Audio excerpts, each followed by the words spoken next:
మళ్ళీ తర్వాత ఓటేషన్ ఎక్కడ పెట్టారా? ఫోటో పెడతారా? మీ ఇంట్లో చెప్తే మీరు మాట వింటారా? ఉదయం లేస్తారా? ఎన్ని గంటలకు లేస్తారు? లేచి అందరూ కలిసి మీరందరూ కూడా మొదటి ఫోటోలు అందరూ కూడా వేదిక మీద ఉన్నారు కూడా అందరూ కూడా 7 o'clock పోలింగ్ వేస్తే 7:15 బయటకు వచ్చి మళ్ళీ ఓటు పూజ చేయాలి. ఆ తర్వాత ఇంటికి పోవద్దు. మీ పోలింగ్ బూతులు ఎక్కడున్నాయో, ఈ స్నేహితులు ఎక్కడున్నారో అందరికీ ఫోన్ చేయడం, ఒకరోజు ముందు కూడా చేయడం. ఇక్కడే కాదు, ఇక్కడ ఉన్నటువంటి వాళ్ళందరూ కూడా మీ బంధువులు, మీ స్నేహితులు, యువకులు ఎక్కడెక్కడున్నా అందరికీ ఫోన్ చేసి చెప్పాలి. 6 గంటలకే పోలింగ్ బూత్కి వెళ్ళి 7 గంటలకు పోలింగ్ చేయాలని చెప్పి కూడా అందరికీ చెప్పాలి. ఎందుకు చెప్తా ఉన్నానంటే మనం చదువుకున్నటువంటి విద్యార్థులు మన దగ్గరనే పోలింగ్ తక్కువ, మన 35%, 45%. అందుకే ప్రధానమంత్రి గారు అప్పీల్ చేశారు, దేశంలో ఉన్నటువంటి యువకులందరూ ముందుకు రండి, మీ కుటుంబ సభ్యులతో, బంధువులతో, స్నేహితులతో కలిసి మొదట ఓటేయండి. ఓటింగ్ పర్సెంటేజ్ పెంచండి. 10 గంటల లోపల నరేంద్ర మోడీ గారికి అనుకూలంగా ఉన్నటువంటి, భారతీయ జనతా పార్టీకి అనుకూలంగా ఉన్నటువంటి మొత్తం సమాజం అంతా కూడా 10 గంటల లోపల తమ ఓటు హక్కు వినియోగించుకోవాలని నరేంద్ర మోడీ గారు పిలుపునిచ్చారు. కాబట్టి ఆ రకంగా ప్రతి ఒక్కరు కూడా ఈ ఓటు హక్కు వినియోగించుకోవాలి. ఆ రకంగా అందరూ కూడా ప్రయత్నం చేయాల్సిందిగా నేను కోరుతాను. అంతేకాకుండా ఈరోజు ఒకటే, ఈ దేశానికి ఎవరు ప్రధానమంత్రి కాలేదు? రాహుల్ గాంధీ, నరేంద్ర మోడీ? నిలబడలేదు. రాహుల్ గాంధీ, నరేంద్ర మోడీ?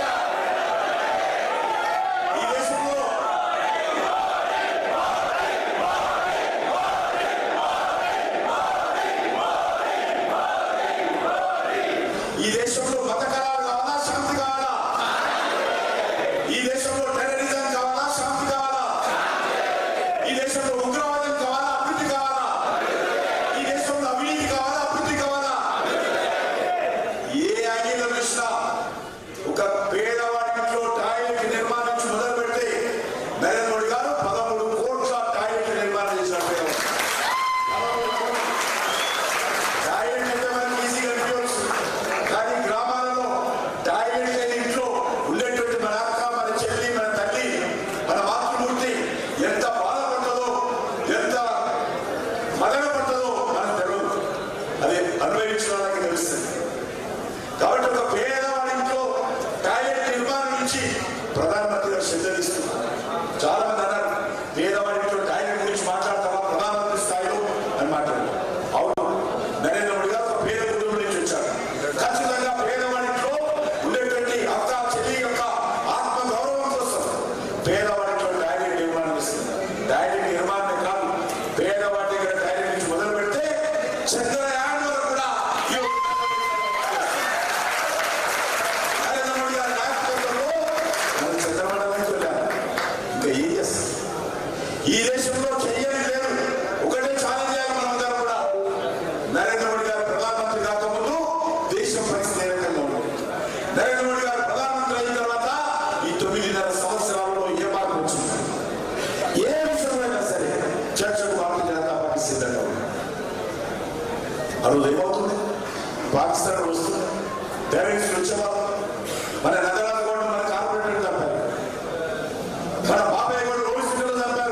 విశ్వ పరిషత్ సైదాబాద్ లో దేవేంద్ర ఆర్ఎస్ఎస్ కార్యకర్తలు ఇప్పుడు సైదాబాద్ పోలీస్ స్టేషన్ చోట దగ్గర ఇంకా మాలిక్ ప్రభు మెడికల్ షాప్ లో సాయిస్తో కూర్చుంటే ఫైల్ బ్లాంక్ లో వచ్చి పాకిస్తాన్ ఉగ్రవాదులు ఆయన చెప్పారు.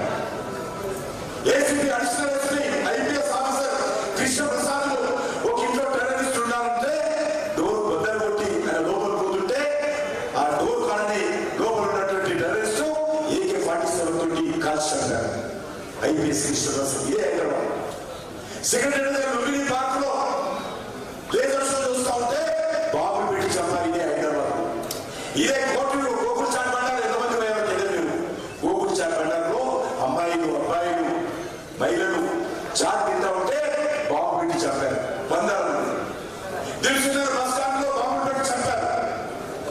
దేశమంతా కూడా ఎక్కడ చూసినా పాకిస్తాన్ ఏదనుకుంటే ఈ దేశం రాకలో బాబు రాస్తారు. ఎప్పుడు అనుకుంటే అప్పుడు చంపేవాళ్ళు, ఏమనుకుంటే జరిగేది. ఈ రోజు ఈ మషరాబాద్ లో బాబు పేరాలంటే కాంగ్రెస్ యాక్ట్లో ఉండే శక్తి, పే చేసే శక్తి పాకిస్తాన్ ఉండేది. కానీ యూజనే ఎవరుకున్నాం? పాకిస్తాన్ చంపేవాడు, మేము చచ్చేవాడు. దేవుడు మాకు ఇంతే రాసించాడు, మా కర్మైందే అని 75 సంవత్సరాలుగా పాకిస్తాన్ అత్యాచారాలను భరిస్తూ వచ్చాం. వేల మంది చంపారు. ఒక జమ్మూ కాశ్మీర్లోనే 42,000 మంది సివిలియన్స్ కానీ సెక్యూరిటీ ఫోర్సెస్ కానీ పాకిస్తాన్ బలిదానమయ్యారు. కానీ ఎవరైనా చేయలేకపోయా? వాళ్ళు తమాషా చేసుకున్న వాళ్ళు, పండుగలు చేసుకున్న వాళ్ళు, రక్తంతో వాళ్ళు కేరింతలు పెట్టేవాళ్ళు పాకిస్తాన్ లో. ఇక్కడ చనిపోతే పాకిస్తాన్ లో పండుగలు చేసుకునేటువంటి పరిస్థితి లేదు. కానీ ఈరోజు మనం చేస్తాం, దేశంలో ఎంత మార్పు వచ్చింది. ఎవరైతే మన దేశంకి వచ్చి పఠాన్కోట్లో కానీ ఊరిలో కానీ ఎక్కడైతే మన టెర్రరిస్టులను చంపారో ఆ టెర్రరిస్టులను పట్టుకొని మొదటిసారిగా పాకిస్తాన్ ఇంట్లోకి వెళ్ళి ఒక్కొక్క ఉగ్రవాదిని సర్జికల్ స్ట్రైక్ పేరు మీద, ఎయిర్ స్ట్రైక్ పేరు మీద ఒక్కొక్క ఉగ్రవాదిని ఖతం చేసినటువంటి పరిస్థితి ఉంది. అంతకుముందు ఏముండే కూడా మేము కూడా పోయాను, లక్ష్మణ్ గారు మేము పోయాను, 2-3 ఏళ్ళు పోయాను. ఇదే డ్యూటీ పార్ట్మెంట్ వెళ్ళి ఇక్కడ చనిపోయారు. అక్కడ ఎరువులు అమ్మిపెట్టి క్యాండిల్ వెలిగించి 2 నిమిషాలు మౌనం పాటించి మా యువమూర్చులు అయితే పాకిస్తాన్ జెండా దగ్గర పెట్టి పాకిస్తాన్ ముదామని ఎవరి పైన తీసుకున్నారు. వాడు చంపుతూనే ఉంటారు. కానీ ఈరోజు పరిస్థితి మారింది. పాకిస్తాన్ అడ్డి విరిచాము, పాకిస్తాన్ తోక కత్తిరించాము, ప్రపంచంలో పాకిస్తాన్ ఏకాకి చేశాము. ఈరోజు పాకిస్తాన్ పరిధి మన దేశంలో ఉగ్రవాదం పెంచడం కాదు, తినడానికి తిండి లేకుండా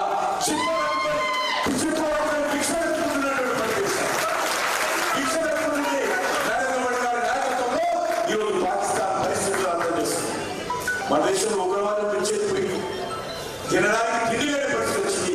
ప్రపంచంలో ఏకాకి దేశము, ఉగ్రవాద దేశంగా ఏ దేశం నుంచి కూడా ఏ రకమైనటువంటి సహాయం లేకుండా నరేంద్ర మోడీ గారి నాయకత్వంలో సమర్థవంతంగా ఈరోజు ముందుకెళ్తాను. అందుకే నేను ఎక్కువసేపు మాట్లాడాను. అనేక విషయాలు ఏ విషయంలోనైనా సరే, ఏ విషయంలో, అది రాజ్యాంగ విషయంలో కావచ్చు, అది రిజర్వేషన్ విషయంలో కావచ్చు, వాడుకు బలైన వర్గాలు రైల్వేషన్ విషయంలో కావచ్చు, జాతీయ రహదారులు కావచ్చు, ఎయిర్పోర్ట్లు కావచ్చు, రైల్వే విషయంలో కావచ్చు, రైల్వే స్టేషన్ల విషయంలో కావచ్చు, వందే భారత్ ట్రైన్ల విషయంలో కావచ్చు, ఎక్స్పోర్ట్ విషయంలో కావచ్చు, ఇంపోర్ట్ తగ్గించే విషయంలో కావచ్చు, జిఎస్టీ విషయంలో కావచ్చు, అవినీతి విషయంలో కావచ్చు, కుటుంబ పాలన విషయంలో కావచ్చు, ఏ విషయంలోనైనా సరే, ఏ కాంగ్రెస్ వాడు వచ్చినా, ఏ ప్రతిపక్ష పార్టీ వచ్చినా ఈరోజు భారతీయ జనతా పార్టీ వాళ్ళందరితో చర్చకు సిద్ధంగా ఉంది. ఏ విధంగా సిద్ధంగా ఉన్నాం? భారతీయ జనతా పార్టీ దేశం కోసం పనిచేస్తాము. భారతీయ జనతా పార్టీ ఈ దేశంలో ఉన్నటువంటి యువత భవిష్యత్తు కోసం పనిచేస్తాము. ప్రపంచ దేశాలలో భారతదేశ గౌరవాన్ని పెంచే ప్రయత్నం చేస్తాం. మీకు తెలుసు, ఉక్రెయిన్ లో రష్యాలో ఉక్రెయిన్ రష్యా యుద్ధం జరిగితే ఉక్రెయిన్ లో 25,000 మంది మన విద్యార్థులు, మెడికల్ చదివినటువంటి విద్యార్థులు ఉక్రెయిన్ లో ఉన్నారు. యుద్ధం ప్రారంభమైంది. ఎయిర్పోర్ట్ విమానాలు బాంబులు వస్తూ ఉన్నాయి, రాకెట్ లాంచర్స్ పడతా ఉన్నాయి ఉక్రెయిన్ మీద. హైదరాబాద్ ఉక్రెయిన్ చుట్టుపక్కల రష్యాకు సంబంధించినటువంటి ట్యాంకులు వచ్చాయి, వేస్తూ ఉన్నారు. ఆ సమయంలో ఇక్కడ ఉన్నటువంటి తల్లిదండ్రులందరూ మోడీ గారికి ఫోన్ చేశారు. మా పిల్లలు 25,000 మంది రక్షించండి, ఏమైనా చేయండి అని చెప్పి ప్రధానమంత్రి గారు చెప్తే ప్రధానమంత్రి ఏం చేశారు? రష్యా అధ్యక్షుడితో మాట్లాడాడు, ఉక్రెయిన్ అధ్యక్షుడితో మాట్లాడాడు. నేను చెప్తా